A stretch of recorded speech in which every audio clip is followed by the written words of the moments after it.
大家好，歡迎收睇中醫幫到你。今次想同大家講下生蛇呢個病。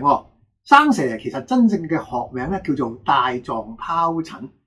患上生蛇呢啲人咧，皮膚會出現一啲紅斑同埋水泡，一群一群咁樣生埋一齊，睇上嚟好似一串珠，又似咧一條蛇，所以咧俗稱叫生蛇啦。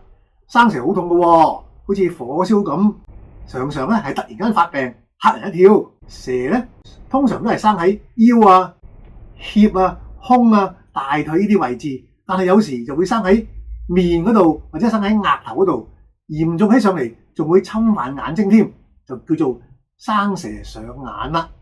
生蛇如果真係侵犯到眼睛嘅時候咧，就可能導致嚴重嘅眼部併發症，好似角膜炎啊、虹膜炎啊、視神經炎啊，甚至會造成視力模糊，甚至可能永久失明添。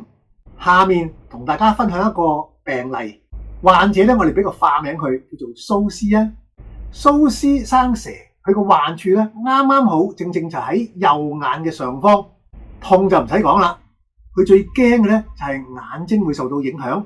咁佢心諗睇西醫好定係睇中醫好咧？咁經過一輪嘅內心掙扎之後咧，佢終於就嚟咗我哋呢度就診。如果你以為我會開龍膽瀉肝湯，咁你就大錯特錯咯。如果一見病人生蛇，就照教科書咁開清熱解毒嘅龍膽瀉肝湯咧，咁就學藝不精啦。我開出嘅啱啱係同龍膽瀉肝湯藥性相反嘅處方，唔單止唔清熱解毒，反而係大力驅風散寒。因為我個判斷咧係蘇斯眼睛上方生蛇啊，主要原因就係足太陽膀胱經受到風寒阻塞所導致嘅。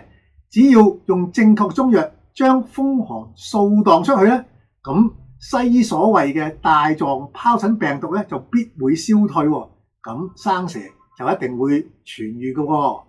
結果大家估下，冇錯啦，蘇斯食咗2劑藥咧，馬上疼痛就顯著減輕咗。